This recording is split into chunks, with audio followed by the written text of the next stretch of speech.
말씀 봅니다. 고린도후서 5장 9절을 우리 한 목소리 함께 읽겠습니다. 그런즉 우리는 몸으로 있든지 떠나든지 주를 기쁘시게 하는 자 되기를 힘써라. 아멘. 여러분 모두 한 사람 한 사람이 주를 기쁘시게 하는 자 되기를 예수의 이름으로 축복합니다. 이 시간 하늘문이 활짝 열어지고 은혜의 성령이 퍼포스와 같이 여러분 삶 가운데 여러분의 머리에 부어질 것을 선포합니다. 그 성령의 생명수를 따라서 승리의 삶, 열매 맺는 삶, 돌파의 삶이 있기를 예수의 이름으로 축복합니다. 아멘. 우리 여러분 축복하세요. 참 잘 오셨습니다. 하나님께서 당신을 축복하십니다. 당신을 뜨겁게 사랑하십니다. 아멘. 얼마 전에 제가 외국 사람과 대화를 나눌 때였어요. 대화를 나누는데 이분이 저한테 묻는 거예요. 당신의 모토는 무엇입니까? 라고 묻는 거예요. 모토가 뭐죠? 모토, 우리 한국말로는 좌우명, 표어 뭐 이런 정도로 생각할 수 있어요. 좌우명 하면 앉아가 있을 때 항상 옆에다 놓고 기억하고 명심하고 지키는 것, 이런 걸 말하죠. 좌우명이라고 그러죠. 당신의 모토는 무엇입니까? 라고 묻는 거예요. 그래서 주저하지 않고 바로 대답을 했어요. 왜냐? 늘 마음속에 있기 때문에. 그게 뭐냐? 주를 기쁘시게 하는 것입니다. 할렐루야. 주님을 기쁘시게 하는 것입니다. 그때 이분이 깜짝 놀라면서 쿨 그러는 거예요. 쿨하다고. 그래서 물어보니까 크리스찬인 거예요. 크리스찬. 그래서 자기도 그렇게 되기를 바란다고. 그러면서 얘기를 하는 거예요. 여러분, 여러분의 모토는 무엇입니까? 여러분의 좌우명은 무엇입니까? 조용하시군요. 바로 안 나오나요? 예, 바로 나올 줄 믿습니다. 여러분은 내 많은 크리스찬들이 자기의 모토, 인생의 목적, 이것을 너무 세상적으로 그동안 배워왔던, 세상에서 배워왔던 것으로 삼고 있다라는 거예요. 인생 성공하자. 그래서 성공하면 최고잖아요. 성공. 누가 성공했대. 와, 나도 그렇게 되기를 원하는데. 누가 부자 됐대. 와, 나도.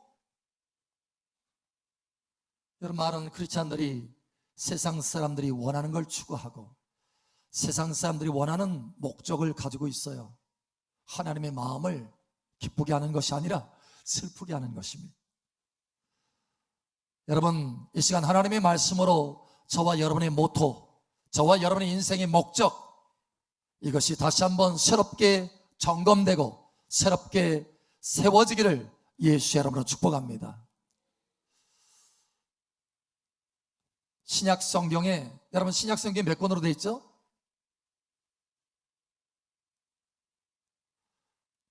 27권으로 되어 있어요. 27권으로 되어 있는데 거의 절반이라고 하는 가까운 책을 쓴 사람이 있어요. 누굴까요? 사도 바울입니다. 바울. 그러니까 신약 성경의 거의 절반에 가까운 책을 쓰게 하나님께서 허락하신 거예요. 그 많은 존귀를 이 바울이라고 하는 사람은 맛본 것입니다. 인생 가운데 하나님의 영광을 맛본 거예요. 지금까지도 수없이 많은 사람들이 사도 바울에 대해서 연구해요. 자기도 그렇게 되고 싶었어. 그 정도로 존귀한 사람이 되는 거예요. 그런데 이 사람이 그 정도로 하나님 앞에 택함을 받고 존귀하게 된 것은 무엇일까요? 왜 그랬을까요? 여러분, 이 사도 바울의 마음 중심에는 한 가지 목적이 있어요. 다른 목적이 없어요. 순수한 한 가지 목적이 있습니다. 그의 삶의 모토라고 할 수 있어요. 사도 바울의 마음, 이게 무엇입니까? 한 가지 목적이 있어요. 주를 기쁘시게 하는 자 되기를 힘써라. 오늘 이 고린도 후서는 고린도 교회에게 사도 바울이 성령의 충만한 감동을 받아서 하나님의 말씀을 주를 편보시게 하는 자 되기를 힘쓰노라. 그런데 여기에 사도 바울의 그 중심, 오늘 이 고린도 후서는 고린도 교회에게 사도 바울이 성령의 충만한 감동을 받아서 하나님의 말씀을 주를 편보시게 하는 자 되기를 힘쓰노라. 그런데 여기에 사도 바울의 그 중심, 오늘 이 고린도 후서는 고린도 교회에게 사도 바울이 성령의 충만한 감동을 힘쓰라는 거예요. 하나님의 말씀을 주를 편보시게 하는 자 되기를 기쁘게 하기를 원하느냐라는 거예요. 여러분, 누구를 기쁘게 하기를 원하십니까? 현대인들은 불행 가운데 산다라고 많은 사람들이 말을 하죠. 현대인들의 불행의 이유가, 근원이 뭔지 아십니까? 현대인들의 그 불행의 근원은 뭐냐? 스스로를 기쁘게 하기를 힘쓴다라는 거예요. 스스로 기쁘게 하기를 힘써요. 수없이 많은 엔터테인먼트가 있습니다. 즐길 거리가 있다는 거예요. 그래서 그 즐길 거리를 가지고 스스로 즐겨보고 스스로 기쁨을 취해보려고 애를 써요. 그런데 기쁨이 없어요. 잠깐 순간이야. 그 속에 내면에 깊은 기쁨이 없어요. 참된 기쁨이 없다라는 거예요. 왜 그럴까요? 스스로 기쁨을 취해보려고, 스스로를 기쁘게 해보려고 애를 썼기 때문이라는 거예요. 오히려 그 반대로 주님을 기쁘시게 한다면 주님의 기쁨이 우리 안에 충만하게 될 것입니다. 주께서 우리에게 말씀하셨잖아요. 누구든지 목숨을 얻고자 하는 자는 잃을 것이요, 나를 위해서 목숨을 버리는 자는 목숨을 얻게 될 것이다. 누구든지 스스로 기쁨을 얻고자 하는 자는 그 기쁨을 잃을 것이요, 나를 위해서 그 기쁨을 버리는 자는 오히려 그 기쁨을 얻게 된다는 거예요. 이게 주님의 진리입니다. 그런데 현대인들은 그 진리의 반대로 살아가는 거예요. 그러니 기쁨을 얻을 수가 없다는 거예요.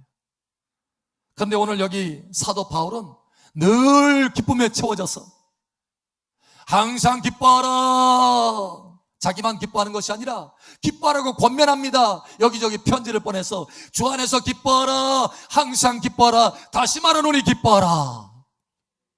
주를 기뻐하는 것이 당연하다는 거예요. 그는 감옥에서도 기뻐하고, 할렐루야, 삶 속에서 기뻐하고, 복음을 증가하면서 기뻐하고, 모든 상황 가운데서 기뻐했어요. 어떻게 그가 이러한 충만한 기쁨 가운데 인생 승리의 삶을 살 수 있었을까요? 라는 거예요. 그것은 그의 중심에 있습니다. 그의 가슴속 깊은 곳에 목적이 아주 명확하게 있었던 거예요. 바로 주를 기쁘시게 하는 것입니다. 그런데 주를 기쁘시게 하는 그 마음의 소원만 가지고 있는 것이 아니라 구체적으로 주를 기쁘시게 하기 위해서 힘썼다라는 거예요. 이게 중요한 것입니다. 여러분 보세요. 그런즉 우리는 몸으로 있든지 떠나든지 주를 기쁘시게 하는 자 되기를, 나는 그러한 소원을 가지고 있어 이렇게 말하나요? 어떻게 하나요? 그러기를 힘쓰노라, 힘쓰노라. 땀 흘린다라는 거예요. 노력한다라는 거예요. 애쓴다라는 거예요. 그저 소원만 가지고 있는 게 아닙니다. 여러분 주님을 기쁘시게 하기를 원하시죠? 아멘. 근데 여러분, 많은 하나님의 자녀들이 그저 마음에 주님을 기쁘시게 하기를 원합니다. 이런 소원만 가지고 있어요. 거기서 멈춥니다. 그런데 여기 오늘 사도 바울은 그게 아니라는 거예요. 힘쓴다라는 거예요. 어찌하든지 내가 내 마음의 소원이 주님을 기쁘시게 하는 것인데, 내가 어찌하든지 주님을 기쁘시게 하기를 힘을 쓴다라는 거예요. 노력한다라는 거예요. 할렐루야. 여러분 새로운 차원으로 올라가시길 바랍니다. 이 시간 이 말씀을 통해서 새로운 차원으로 올라가시길 바랍니다. 그저 마음의 소원만이 아니라 힘쓰게 되기를 예수님 축복합니다. 여러분은 저에게 이렇게 물을 수도 있어요. 목사님의 모토는 신부단장이고 목사님의 모토는 세계 45개국 선교가 아닌가요?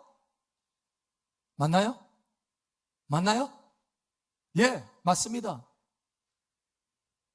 예, 그것도 저의 하나의 모토일 수 있어요. 실제로 모토입니다.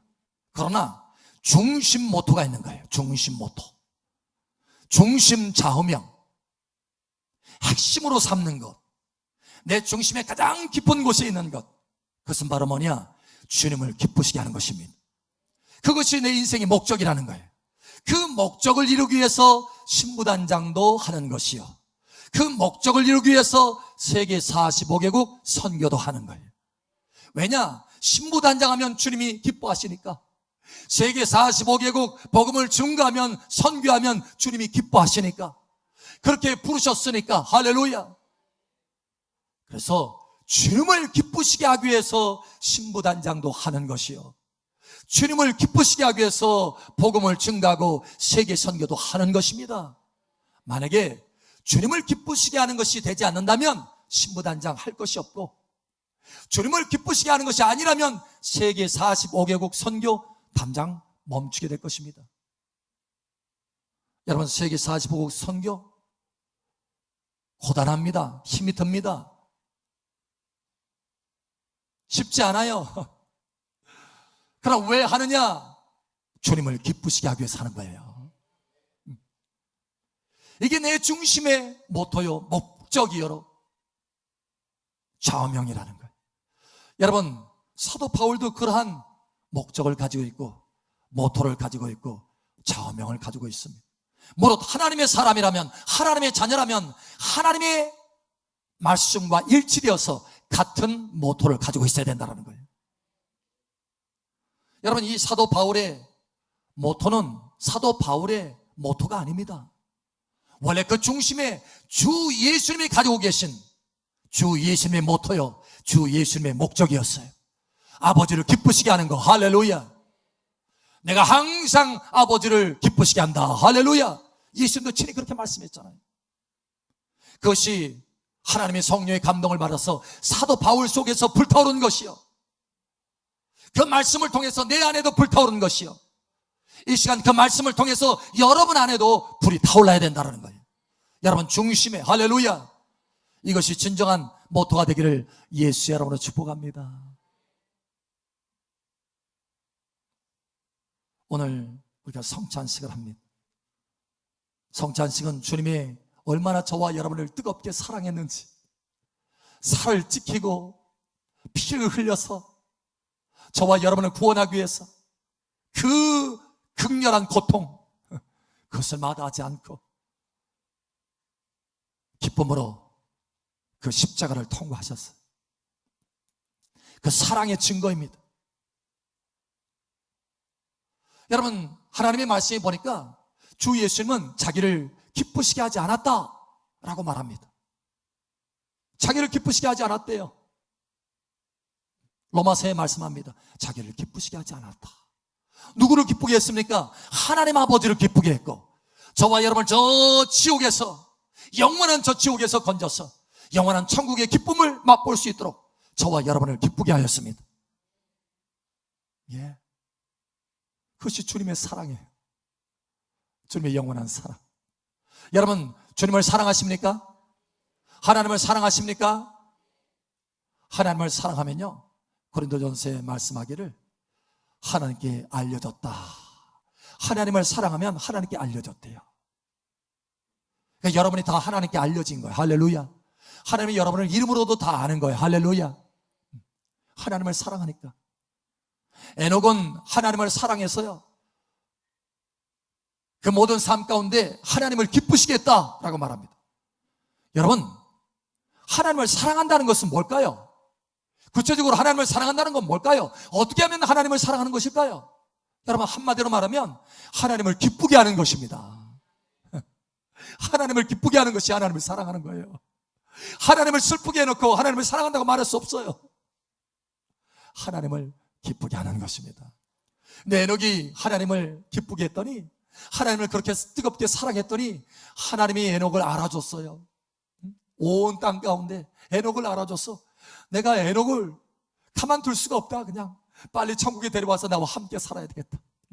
그래서 살아서 천국으로 옮겨졌어요. 그냥 300년 동안 하나님과 동행하면서 하나님을 사랑하고 하나님을 기쁘시게 했더니 하나님이 죽음을 보지 않고 에녹을 천국에 탁 데려오셔서 영원히 승리자가 되게 하신 거예요.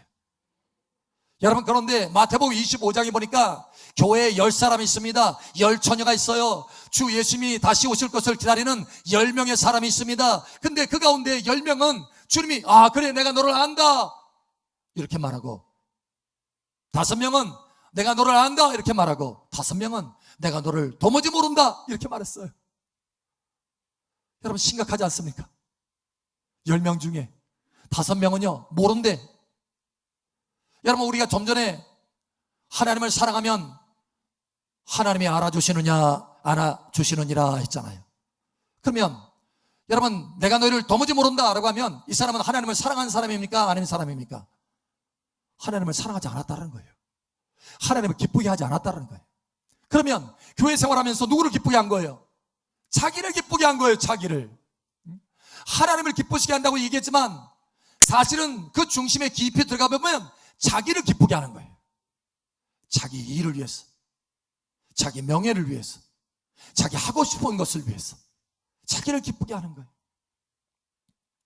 어떤 사람이 엊그제 그런 얘기를 하더라고요. 그런 간증을 해요. 오래전에 자기의 그 삶을 되돌아보는 시간이 있었대요. 깊이. 그래서 자기가 과연 내가 하나님 앞에 봉사하고 섬겼는데 얼마나 남을까? 고린도서에 보면은 그날의 불로서 공력을 다 테스트해 본다고 그랬는데, 그래서 은이나 금이나 보석으로 된 사람은 남아있고 나무나 풀이나 집으로 인생을 지은 사람은 다 불타서 없어진다고 했는데, 꽝이라고 했는데, 과연 내가 그동안 섬긴 것, 하나님 앞에 봉사한 것, 교회 생활한 것 얼마나 남을까 하고 태워봤대요. 스스로 살펴보면서 태워봤더니 남아있는 게 별로 없더래요. 그러니까 100을 태워보면 한 2가지, 3가지 정도밖에 남지 않고 다 태워지더라는 거예요. 아하, 내가 이렇게 살아서는 안 되겠다. 내가 이렇게 살아서는 내 인생 꽝이겠구나 생각이 들어간 거예요. 그래서 중심을 고쳤다라는 거예요. 내가 내 자신을 살펴서 내가 과연 주님을 기쁘시게 하기 위해서 이것을 하고 있는지, 아니면 내 자신을 기쁘게 하기 위해서 내가 하고 있는지 내가 살펴봐야 되겠다. 여러분, 이 시간 이 말씀으로 여기 이 간증하는 사람과 같이 여러분 중심을 한번 살펴보시기를 예수 여러분 축복합니다. 내가 과연 내가 하고 있는 이 일이, 내가 하고 있는 이 삶이 주님을 과연 기쁘게 하고 있는 것인지, 내가 지금 살아가는 목적이 주님을 기쁘게 하기 위한 것인지, 아니면 내 자신을 위해서 기쁘게 하기 위한 것인지, 그걸 살펴봐야 되겠다는 거예요. 여러분, 이 시간 하나님의 계시의 은혜가 여러분 가운데 빛으로 쫙 비춰지기를 축복합니다. 여러분, 왜 지금 예배를 드립니까? 왜요? 보호와 안전을 위해서? 축복과 번성을 위해서? 아니면 주님을 기쁘게 하기 위해서? 여러분, 왜? 자, 이것부터 한번 정해 보세요. 빛을 한번 비춰보세요. 열어놓으세요. 여러분, 마음 중심 한번 열어놓으세요. 하나님의 성령께서 빛을 비출 수 있도록 변화되어야 됩니다. 이 중심이 바뀌어져야 된다는 거예요. 그렇지 않으면 나중에 주님이 나는 너를 도무지 모른다 이렇게 할 수도 있다는 거예요. 그러나 우리 사랑마을교회 모든 성도는 내가 너를 알지, 할렐루야. 내가 너를 이름으로도 안다, 할렐루야. 내가 너의 중심을 안다, 할렐루야. 이렇게 하나님이 안다라고 말하기를 축복합니다. 그러려면 지금 우리 중심을 열어서 하나님 앞에 치유받아야 된다는 거예요. 말씀으로 치유받아야 된다는 거예요. 주님, 내 중심이 바뀌어지기를 원합니다. 내 자신을 기쁘게 하기 위해서 사는 것이 아니라 오직 주님을 기쁘게 하기 위해서 살기를 원합니다. 내 인생의 목적을 바꾸겠습니다. 주님, 내 인생의 목적이 바뀔 수 있도록 이 시간 성령으로 역사하여 주시옵소서. 할렐루야. 왜 가정생활합니까? 가정생활하는 목적이 뭡니까? 왜 직장생활합니까? 직장생활하는 목적이 뭡니까? 왜 교회생활합니까? 교회생활하는 목적이 뭡니까? 여러분, 오직 한 가지여야 됩니다. 오직 그 중심에 한 가지가 있어야 됩니다. 주님을 기쁘시게 하는 것입니다. 오늘 이후로 우리의 삶의 목적이 바뀌어지기를 예수 여러분 축복합니다. 저와 여러분의 모토가 바뀌어지기를 예수 여러분 축복합니다. 저와 여러분의 모토가 중심에 하나님의 말씀대로 세워지기를 예수 여러분 축복합니다. 그럼 하나님이 여러분을 에녹과 같이 내가 너를 안다, 바울과 같이 내가 너를 안다 하면서 인생을 존귀하게 만들 것입니다. 여러분의 인생 가운데 하나님의 기쁨이 충만하게 될 것입니다. 할렐루야. 이것은 승리하는 인생 되기를 예수 여러분 축복합니다.